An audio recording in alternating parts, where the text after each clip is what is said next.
সমশহীদের কবিতা ছি। আরে গদা, চললি কোথায় সাত সকালে তুই? যাচ্ছি রে ভাই শ্বশুর বাড়ি, সঙ্গে নিয়ে পান সুপারি, আর নিয়েছি দুইয়ের হাঁড়ি, সন্দেশ কেজি 2।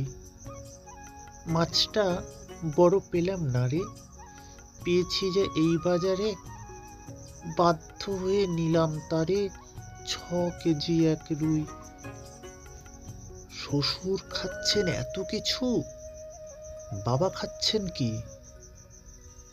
বৃদ্ধাশ্রমে কেমন আছেন খবর রাখিসনি?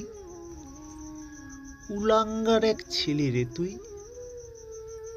ছি রে গোদা ছি। ভিডিওটা যদি ভালো লাগে তাহলে চ্যানেলটিকে সাবস্ক্রাইব করে নিয়ে ভিডিওতে একটি লাইক দিয়ে আমার পাশে থাকার জন্য অনুরোধ রইল।